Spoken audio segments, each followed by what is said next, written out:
Hey everyone, and welcome to Murder and Mysteries with Megan. If you are new here, welcome, and if you're not new here, welcome back. I'm grateful for each and every one of you.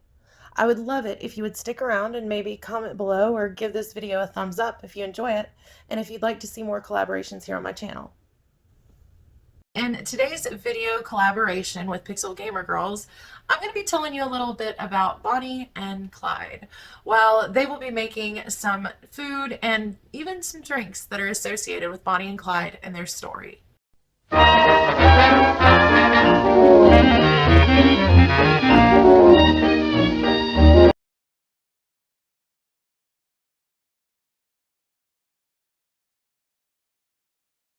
The ingredients you'll need for the red beans and rice are 1 pack of cranberry beans, 1.5 cups of cooked rice, 2 strips of bacon chopped, 2 long length smoked sausages chopped.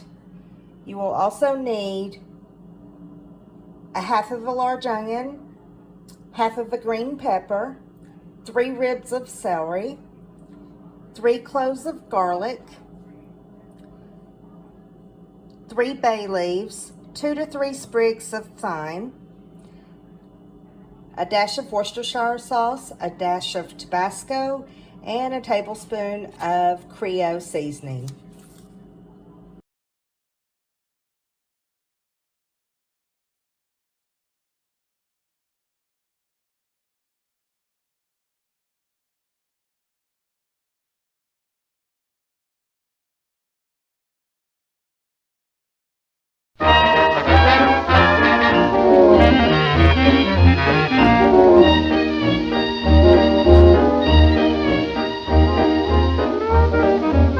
Without further ado, let's get on with today's video. I'm sure we've heard those names, Bonnie and Clyde, at one point or another in our lives, whether from stories passed down by a family in generations, whether from movies that we have seen from Hollywood, or just hearing their names in passing.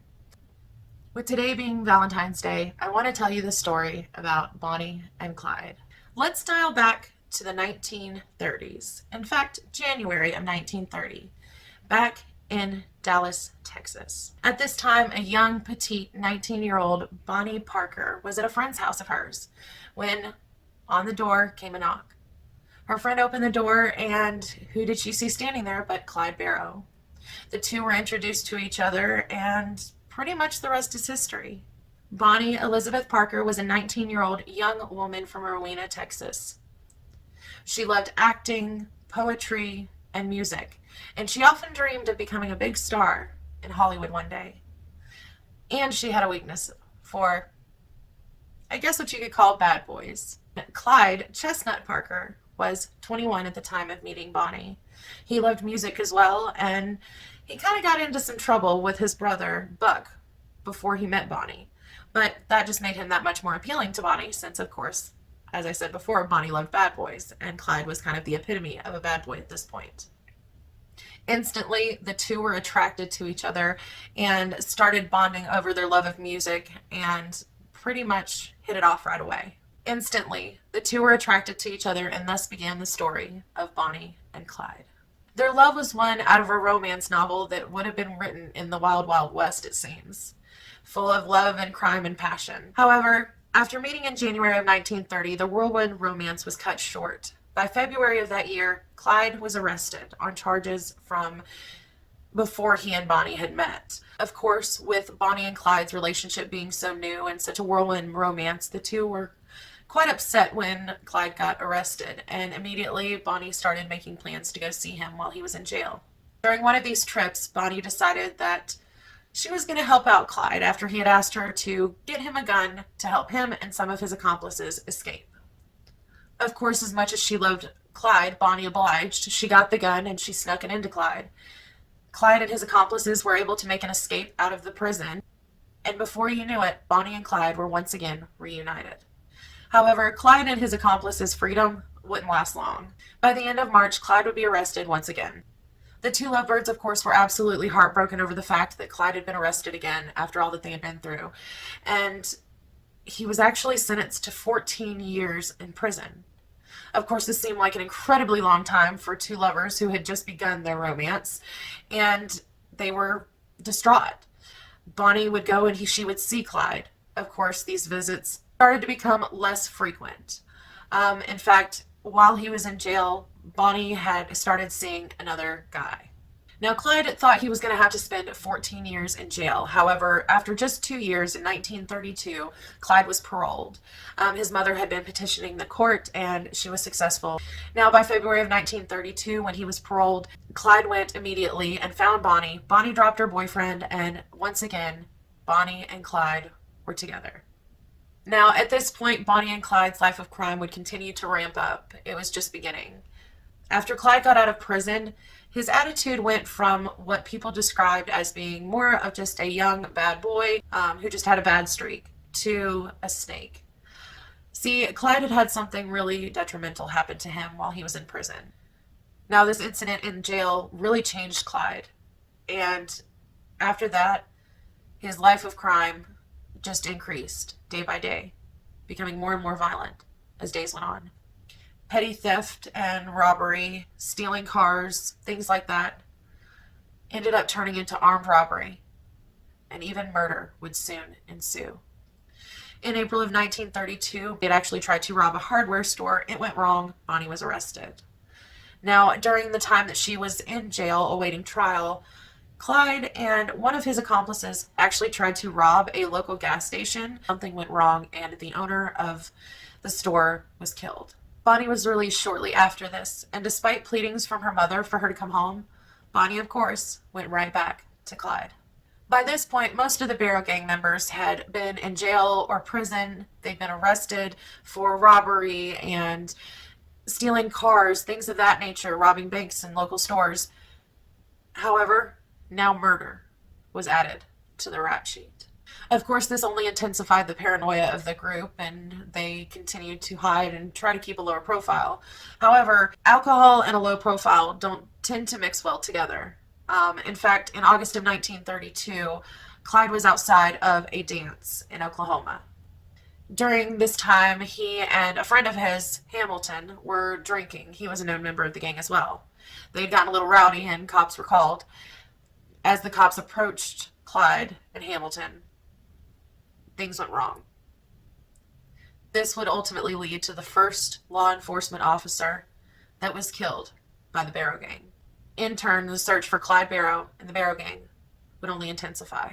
They would continue their crime spree throughout the central part of the United States. Some reports even state that they made it as far east as Tennessee. However, their travel mostly consisted to the central part, such as Oklahoma, Missouri, New Mexico, and Texas.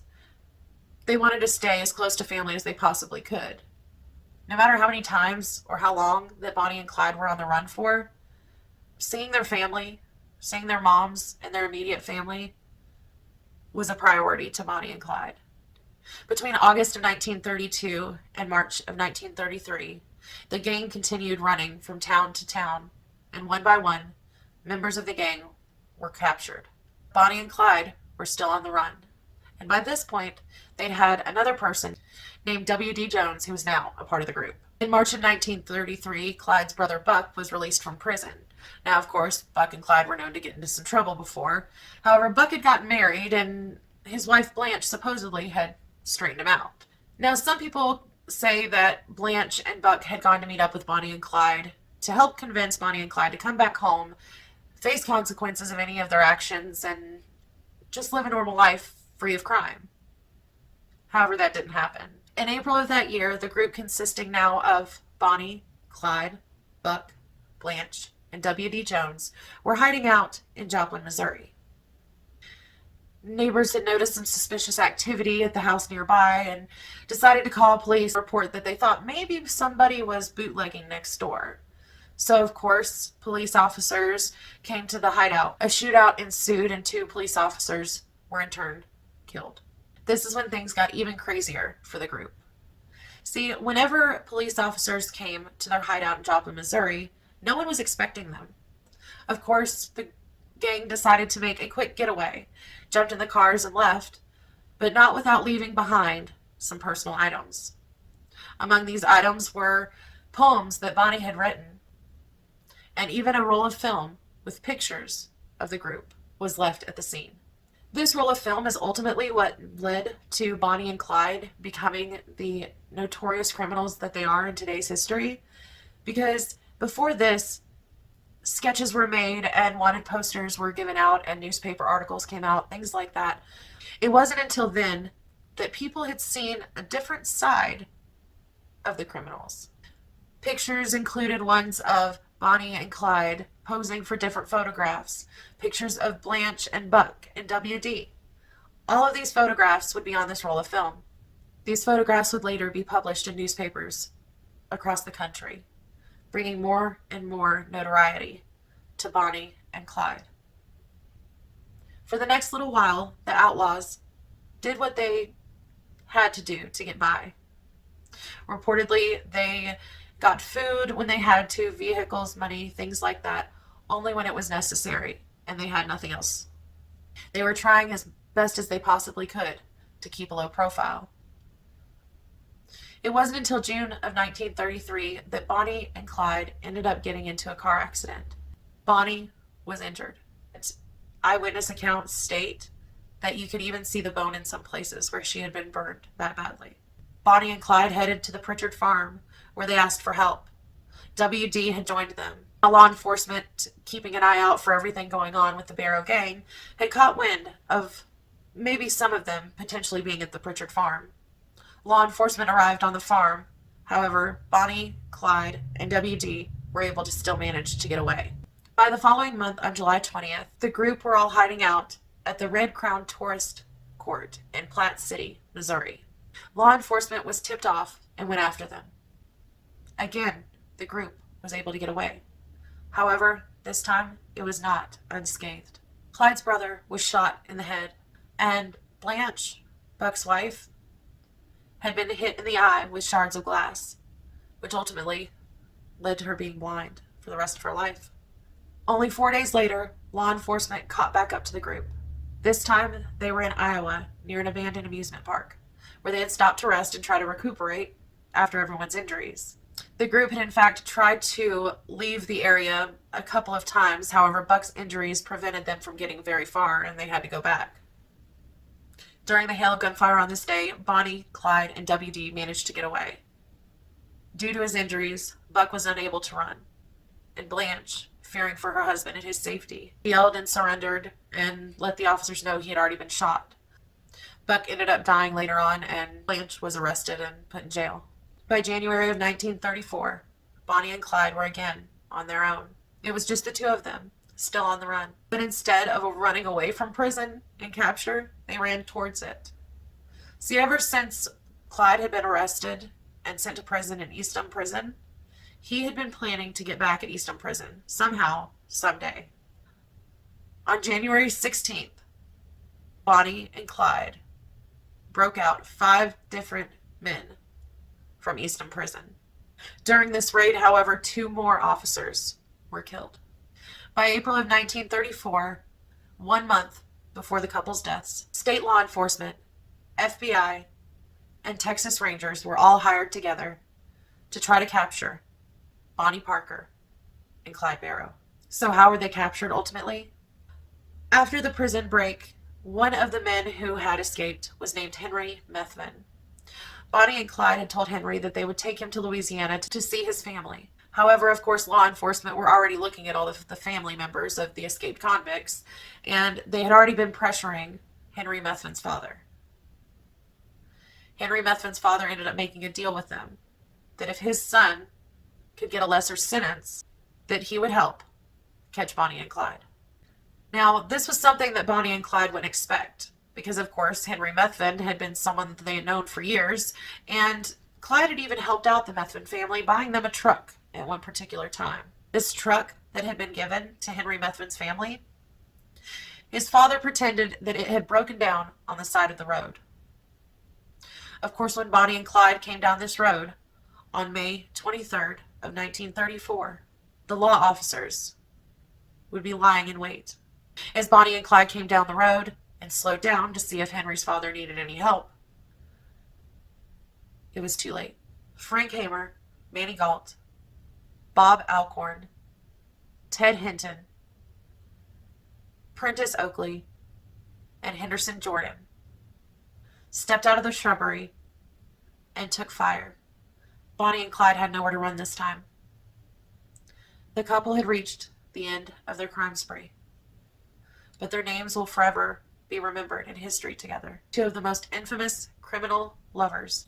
Despite their wishes of wanting to be buried together, Bonnie and Clyde were buried at separate cemeteries. Bonnie's mother stated that Clyde had had her during life and that he wasn't going to have her in death as well. There were also approximately 50,000 people that attended the funerals of Bonnie Parker and Clyde Barrow. And even though the two lovers are not buried next to one another, their names will forever be beside one another in history. Well, guys, that's the shortened version of Bonnie and Clyde. Now for some little known facts about them. Bonnie and Clyde are known for their love story. However, something that isn't widely known is the fact that Bonnie had actually been married before she met Clyde.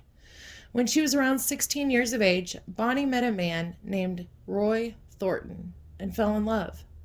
They got married and began their lives together.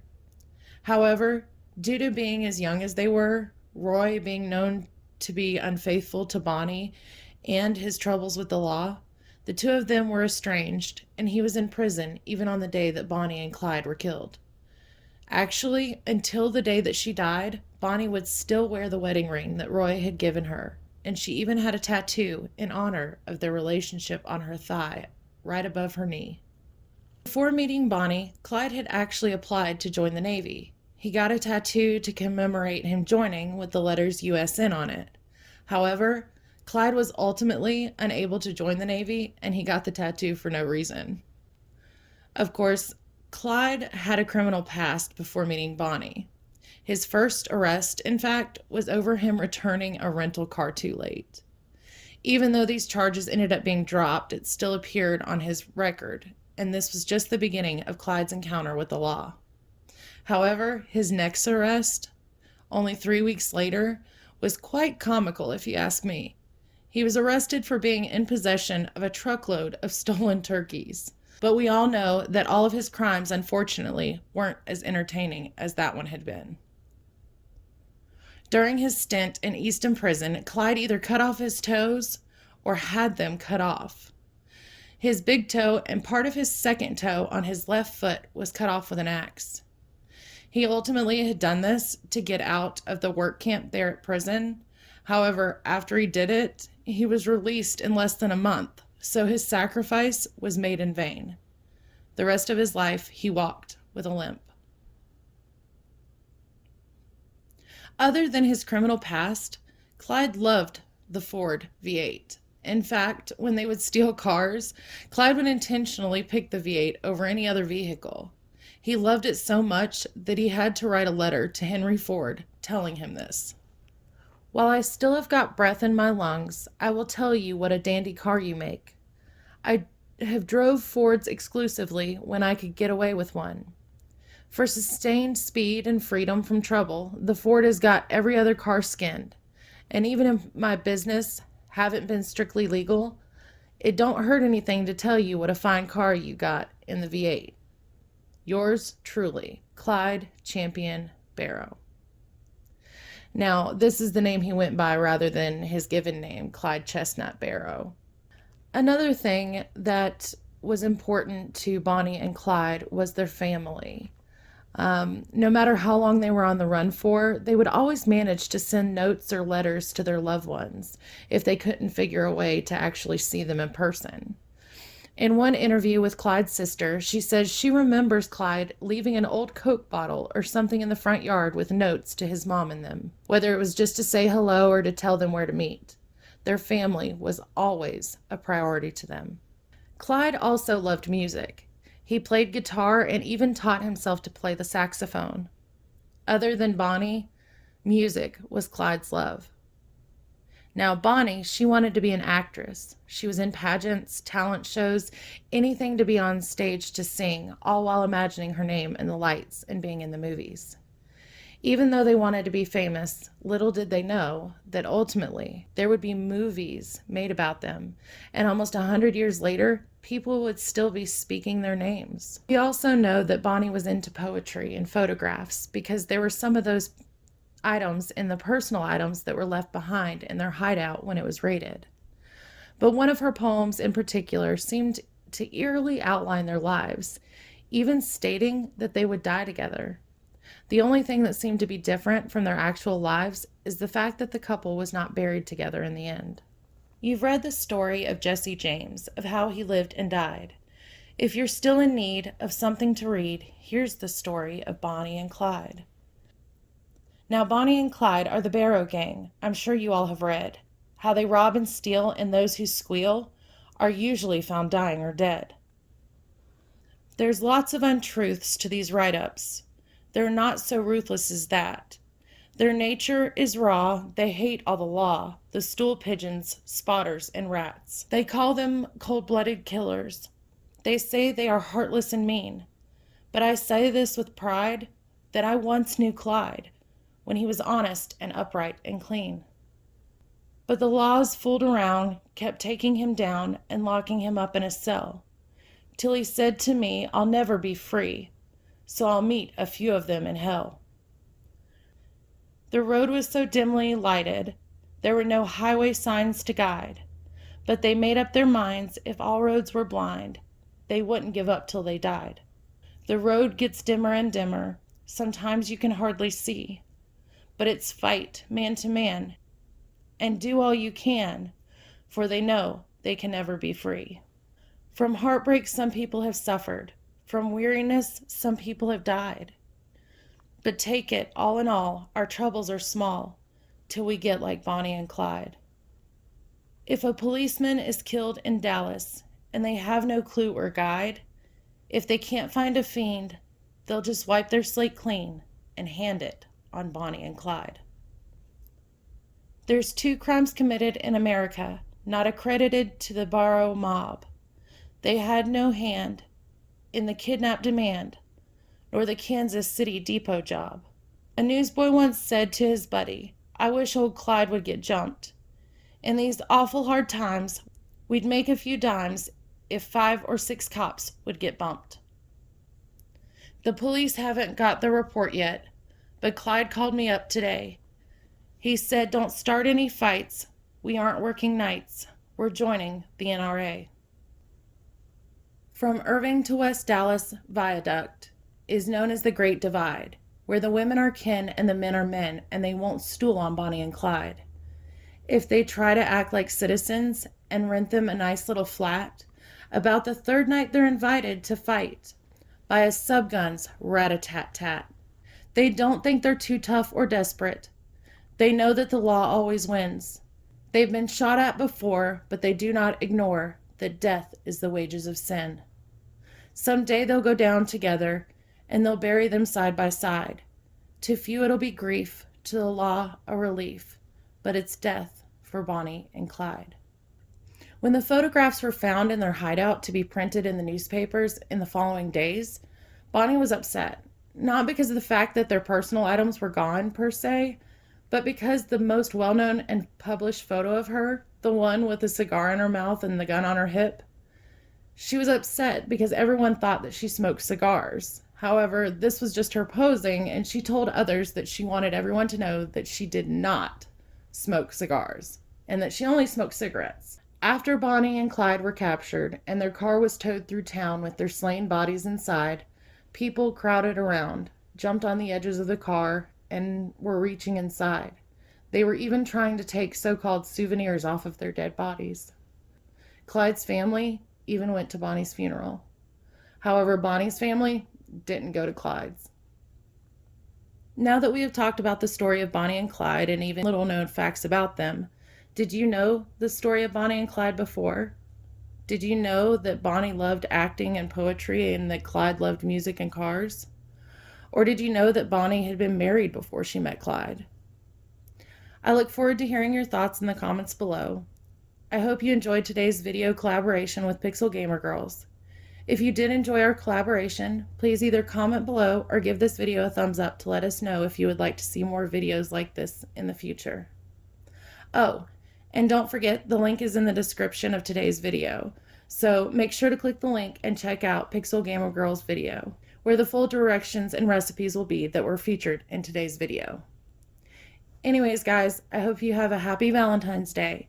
If you like mysteries, haunting, conspiracies, or anything like that, make sure to subscribe and hit the notification bell. Until next time, my mystery lovers. Bye.